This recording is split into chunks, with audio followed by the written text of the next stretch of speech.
I got this Coolster ATV here. I bought two of them for Christmas for my children. This one's actually supposedly the automatic transmission. It's got 19-inch wheels.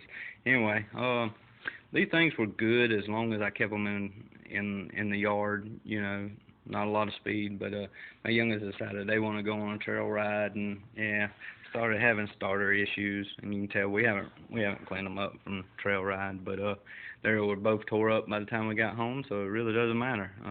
We run in a little water, maybe, I want to say maybe about 8 to 10 inches is all the water we ran into, and then we started having starter issues. Figured that out. Took me a little longer on this first one, but both ATVs are having starter issues. But just go ahead and tell you, do not try to take the starter off. If it's turning, if you can hear the starter turning, then that's not your problem. Try to get as close as I can here. You know, the breakdown. The starter runs this little chain that runs around the crankshaft on a sprocket that obviously has some kind of one-way clutch. My guess is, and which happened with this one, is got a little bit too much debris with this case not being sealed up. This case was not sealed up at all. Even though it had a gasket, you can tell. This is after one trail ride. You got sand and dirt in the bottom here. But anyway, I used some brake clean and cleaned it off, and don't play with it too much with just brake clean. Just clean it off with brake clean. Clean an air blower. Where you want to clean is you want to spray your brake clean in front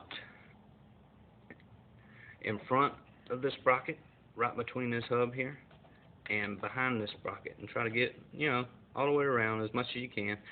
Try to get as much of that crap out. I mean, honestly, I'll show you. This is the crap that came out. A lot of dirt in there, but hey, I mean, the case wasn't sealed itself, so useless for me. I tried to get the case gasket, and yeah, that was useless. I mean, the customer service on these ATVs are crap. I kicked myself in the butt the whole time for not buying a Honda or something like that. But anyway, clean the front and the back of that sprocket right here, this bottom sprocket, with brake clean, and then blow it out with an air blower, air compressor, and then put some lube on it. Now, I don't particularly care for WD-40. I usually use this here, this little Permatex stuff, Permatex chain lube. I use it for my chains. It's not sticky and it don't sling around like most chain lube, but it'll get the job done. Don't go overboard, because this is what makes it fire in here. But anyway, clean it out, lube it up, make sure it works. You can actually crank it over. It will not crank up, because like I said, this is where the fire comes from. It will not crank up, but it will crank over, as long as you know, hook your ground back up. The ground does hook to that case. I'll tear into the next one and see what I find there. It's probably going to be the same thing. This one wasn't actually rode as hard as the other one. Another problem I was having, I don't know if I said it, chains kept popping off, and actually one chain broke.